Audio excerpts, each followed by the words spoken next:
Olá, gente, a paz de Cristo a todos. Estamos aqui a mais um vídeo. Com a ajuda de Papai do Céu, se assim Ele quiser e nos ajudar, né?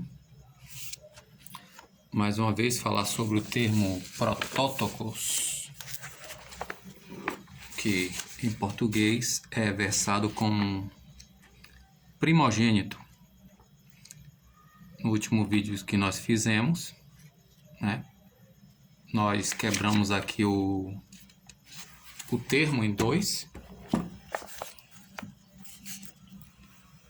Aí encontramos o contrato superlativo de pró, que quer dizer antes, primeiro, anterior ou melhor, mais o termo tokos. Tokos, de onde vem tiktos, que quer dizer parir, gerar, germinar, dar à luz e etc. Também é bom lembrar ou informar aqueles que sabem e aqueles que não sabem que esses idiomas antigos, assim como o inglês, né, atual, não sei espanhol, que eu sei pouca coisa de espanhol, assim como também sei pouca coisa de inglês, mas tem algumas informações.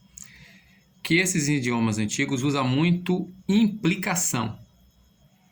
A ideia de implicação, eufemismo, né, quando quer aliviar algum termo, né, em vez de dizer morreu, fala dormir, etc.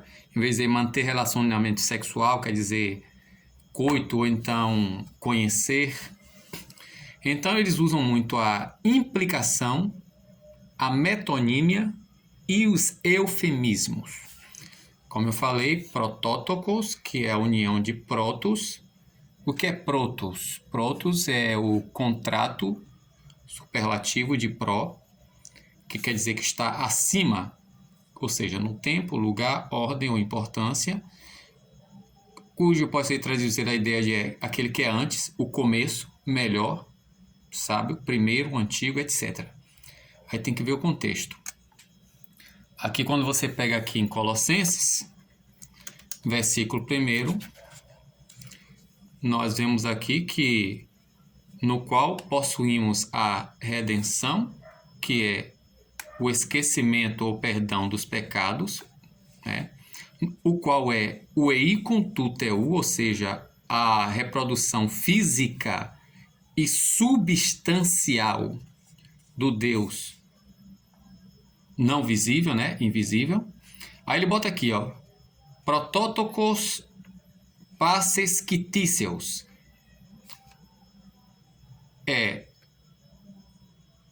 Aqui você pega o protos, como eu já falei, pode ser primeiro, pode ser antes, pode ser o mais importante, pode ser o que está acima, ou mais antigo, ou chefe de todos.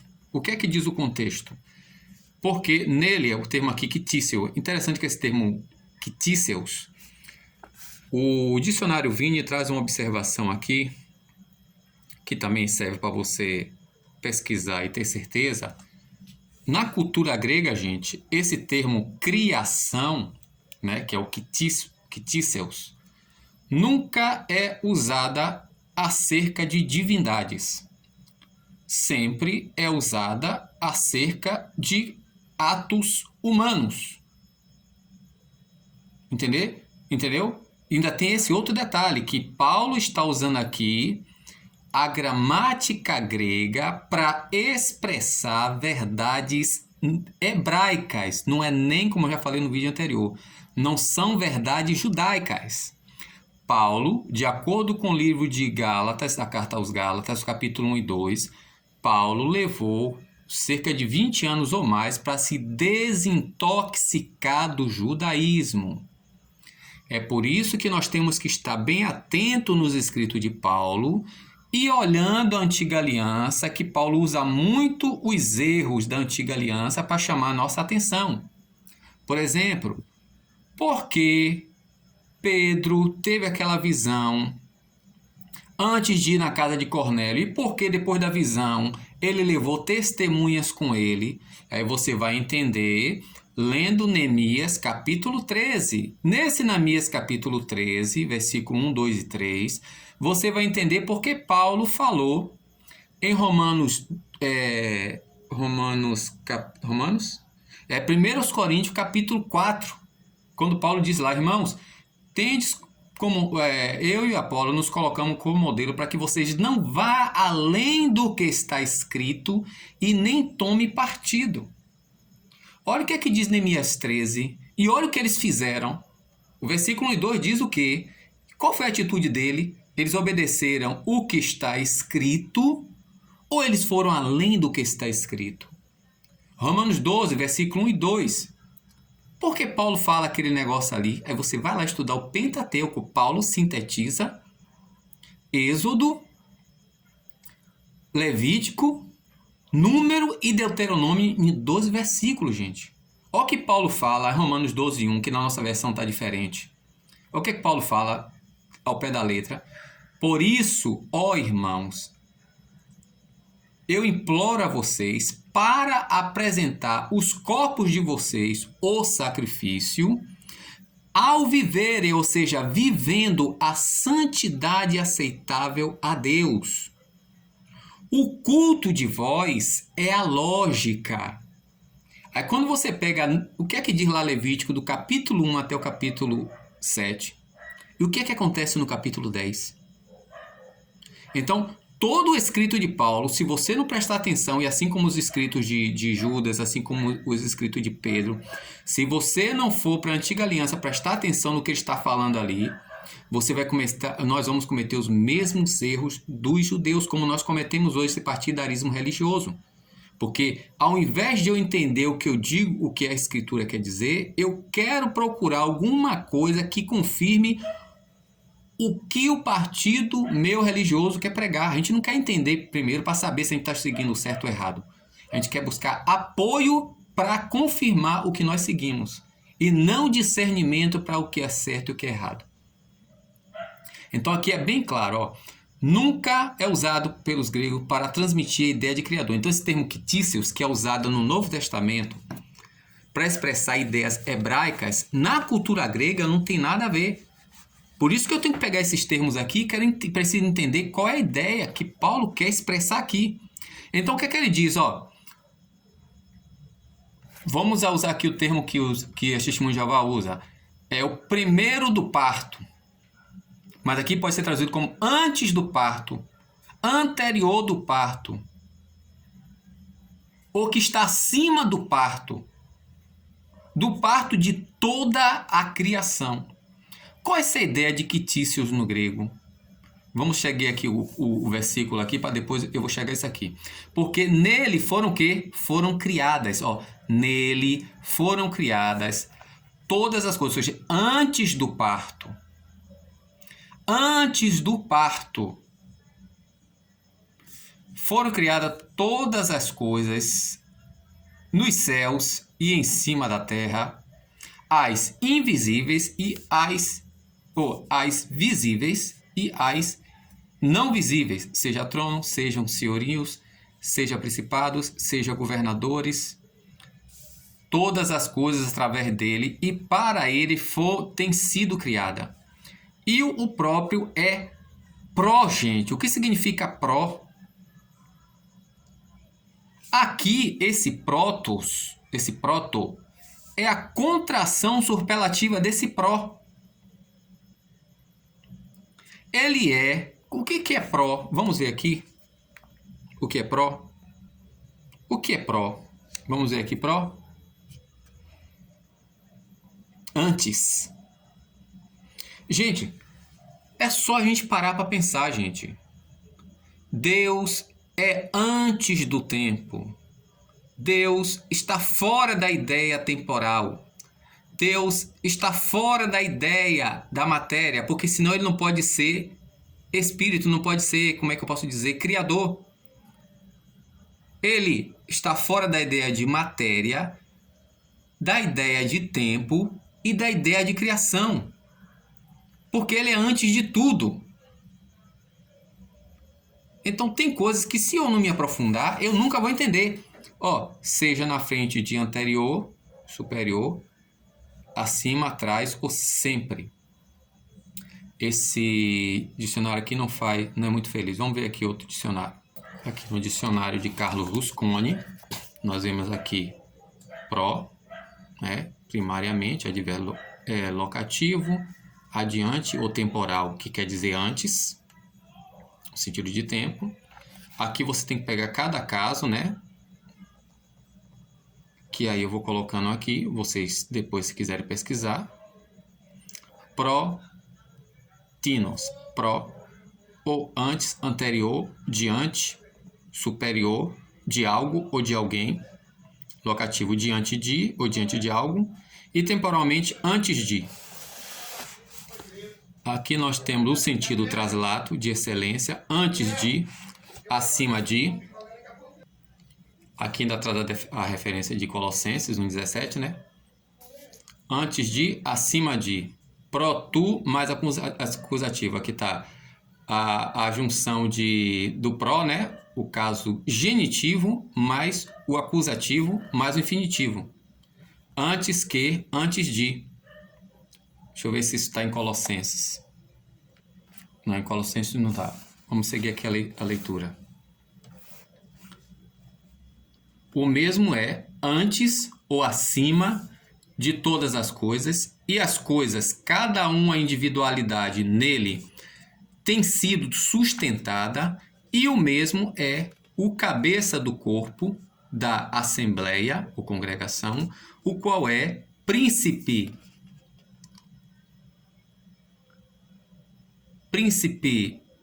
e antes do parto de dentro dos mortos, ou primogênito de dentro dos mortos, a fim de que se tornasse em cada coisa o próprio proeminente. O príncipe, ou quem tem o primeiro lugar. Então vamos aqui a alguns detalhes nesses termos aqui. Né? Criatura, ou melhor, criação e a ideia do termo parto da luz. Vamos lá. É interessante, gente, esse termo aqui, protótocos, como eu falei, a ideia do termo aqui, tocos, é de onde vem o termo ticto. Apocalipse capítulo 12, aqui no verso 5, né? Onde diz, e pariu um filho, ou deu à luz, né? O verbo éteken, de ticto, e esse ticto vem daqui dessa raiz, tocos, quer dizer, antes do parto, ou primeiro parto, ou superior ao parto, anterior ao parto, o melhor do parto. A ideia do verbo ticto é gerar, trazer, suportar, produzir, gerar, parir, né, produzir, né, está em trabalho de parto. É interessante que desse termo aqui, ticto, desse termo ticto vem o substantivo ou adjetivo tecnia ou tecno, que aqui em Efésios capítulo 5 tem dois termos, que é referente a filho, ruios, e tecnia. Paulo fala aqui, ó, portanto, tornai-vos imitadores de Deus como filhos amados, como tecna, agapetá. Eu fiz aqui uma anotação chamando a atenção, né? Tecnia, criancinha, ruios, filhos. Em contraste com ruios, que dá proeminência, em contraste com ruios, tecnia, tecnium, né? Ou tecnia, dá proeminência ao fato do nascimento, ou seja, é produzido da pessoa, é progenitado, é gerado por, é genético. Considerado que ruios efetiva a dignidade e o caráter da relação. Quando Paulo diz assim, tornai-vos, pois, imitadores de Deus, literalmente a ideia do termo aqui, teknia, fala em você ser novamente gestado e manifestar pelas suas atitudes aquele que você chama de seu genitor. Por isso que é interessante você ler o capítulo 4 e o 5 para entender o que é que está falando aqui esse versículo 1. Como Paulo fala mais adiante, no capítulo 4, acho que é 26 ou 27, eu não lembro agora, não foi assim que vocês aprenderam a Cristo. Então, é um termo de afeto usado entre os mestres, discípulos, sob circunstância que os 12, logo antes da morte, né, o apóstolo João usou o termo quando adjetiva os crentes contra os perigos. Eles chamam o quê? Teknia, filhinhos. A palavra teknia. Porque teknia vem de ticto, criar, parir, dar luz, que vem de tocos, parto. Então, esse termo aqui, gente, é mais profundo do que o que a gente imagina. Vou reler de novo aqui, ó. O que é a imagem do Deus, do não visível, primogênito de toda a criação, e nele foram criada, ou foram criadas, na verdade, né, que aqui está no aoristo, e tem aqui o que indica passado. Foram criadas completamente as coisas individualmente nos céus e em cima na terra, as visíveis e as não visíveis, seja tornam as denominações. E aqui ele vem, ó, o qual o mesmo é antes de todas as coisas. Poxa, peraí. Se ele é antes, como é que fica? O que está acima, como é que ele é primogênito? Com a nossa ideia, como se fosse a primeira criação. Aí, como eu falei, tem um probleminha serinho aqui. Por quê? Ao colocar Cristo, ou Deus, ou Cristo como imagem do Deus invisível, está colocando esse Deus aqui como o protótipo dessa imagem. Porque todo ícone precisa de um protótipo, porque ele é derivado desse protótipo. Assim como estas criações aqui, essa criação é derivada desse ícone que está colocando aqui como protótipo dessa criação. É por isso que temos que entender que Jesus não é protogenes, ele é monogenes, como está aqui em João capítulo 1, versículo 14, que diz aqui, ó, glória como olha bem aqui, gente, olha a diferença. O termo aqui é genos, que é genético, entendeu? Genos, de onde vem genésios. Genésios, que quer dizer, que a gente chama aqui de genésio. Genésio quer dizer de nascimento, de natureza. Esse termo aqui, genos, é usado por Paulo. Eu não sei como é que está em português, na sua versão. Em 1 Coríntios 12, versículo 10. Para referir-se nas versões como variedades de língua. Quando na verdade aqui está dizendo genéticas, estirpes, naturezas, rebentos. Aqui, ó. Há outro, genes glosso. O que quer dizer gene? Gene. O que significa esse termo gene? Vamos dar uma olhada aqui no dicionário. Tudo começa aqui, gente. Tudo começa com Genau. Cadê Genau? Aqui, Genau. Tudo começa com Genau. Nós mostramos ali qual o verbo, ou qual o termo ali usado ali em 2 Coríntios 10. Cadê aqui? Cadê a outro? Aqui. Gene. Gene.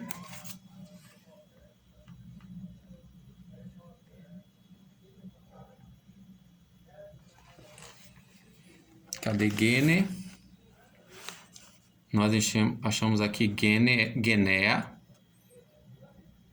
progenie, descendente de um único ancestral, família, rebento, posteridade, estirpe, raça, ou seja, estirpe de línguas, raças de línguas, linhagens de línguas, que em Atos está como heterais, ou seja, outras glossas, lendo aqui, Genésios, que quer dizer natalino, natalício, natal, do nascimento, né? Fulano, não sei o que lá, do nascimento. Aí vem Gênese, né? Nascimento, origem. E aqui, ó, Genea, genitríaco, aniversário, festa. Deixa eu ver como é que tá aqui no aplicativo. No aplicativo, aqui, o termo gene. Então, tanto ticto como genes indica a gente DNA. Indica DNA. DNA. Aqui, ali está dizendo antes do parto, a ideia do termo ali, implicação, quer dizer antes. Tanto é que no versículo lá de Colossenses, acho que é 17, diz que ele é antes de todas as coisas. Então, o que é? Eu não sei como é que está na sua versão. Em grego está geneglossa, ou seja, prole, família, raça, estipe, tipos. Gerações, diversidade, prole, estirpe, nação. Aqui em Atos capítulo 2, que nós pentecostais usamos erradamente para defender a língua que nós chamamos erradamente de estranha. Não existe esse termo estranha. O termo correto é língua misteriosa ou língua espiritual, ou seja, o seu espírito exaltando a Deus. O que é que diz aqui em Atos capítulo 2? E foram cheios cada um do Espírito Santo e começaram a falar heterais, glossas. Outras, que línguas eram essas? Aqui embaixo diz. Outras línguas, conforme o Espírito dava para proclamar solenemente a eles. Ou seja, não era o Espírito dos apóstolos que estava exaltando a Deus.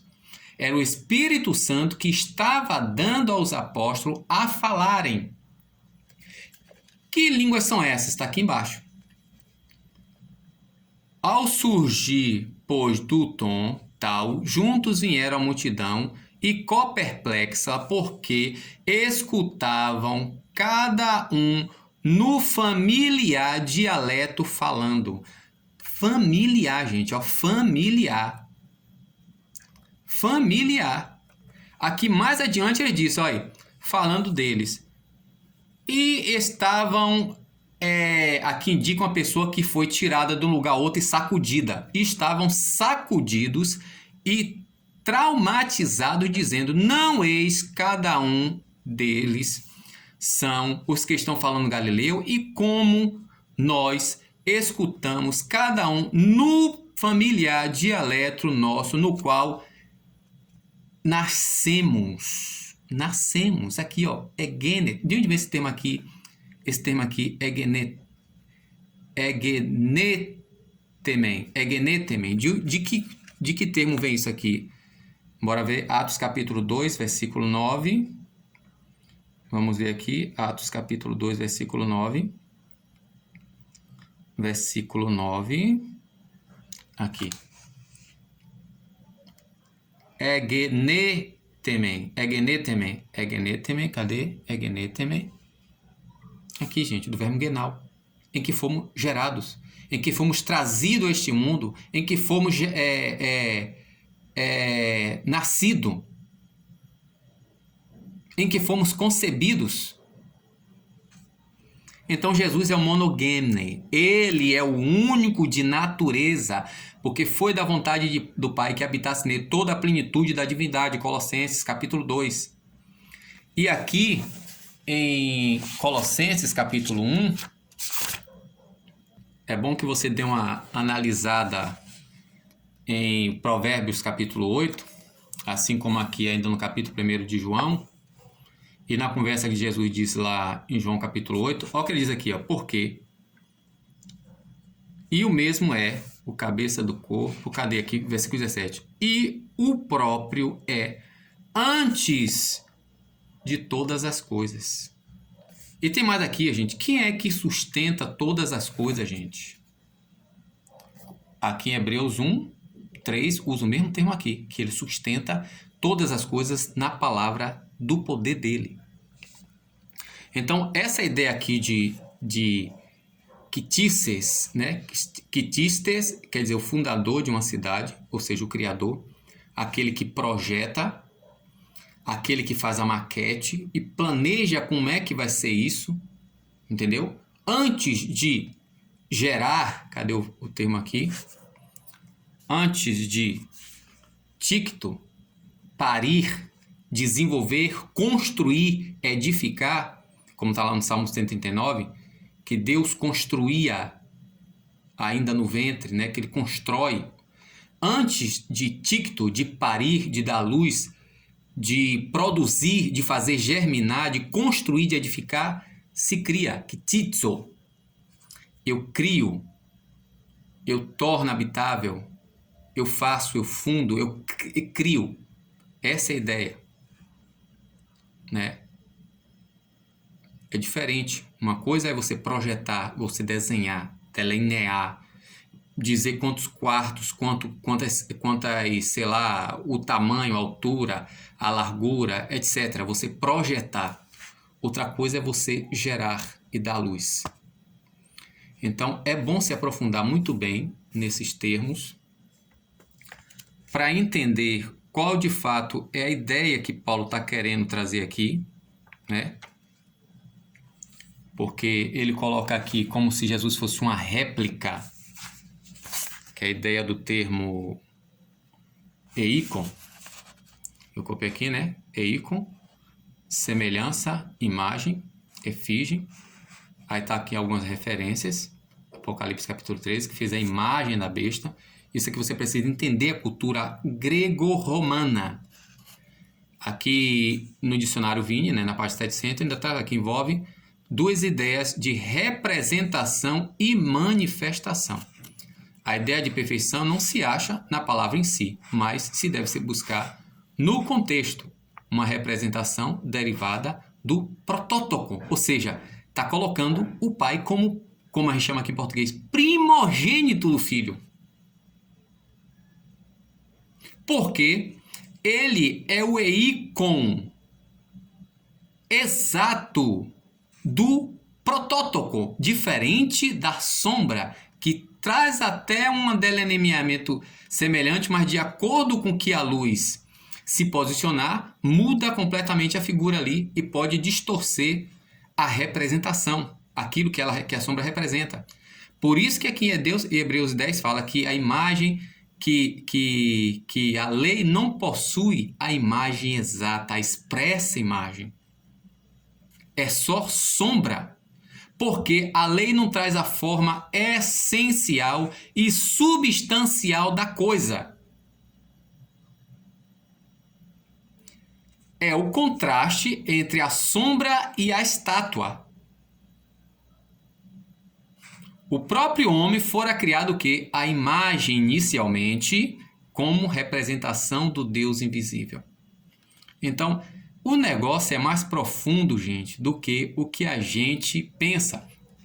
Aqui em 2 Coríntios 4,4, Paulo faz um negócio aqui interessante. A imagem de Deus, isto é essencial e absolutamente a perfeita expressão e representação do arquétipo. Arre mais tipos. Primeiro e tipo, primeiro tipo. No caso aqui, Deus Pai. Em Colossenses diz a imagem do Deus invisível.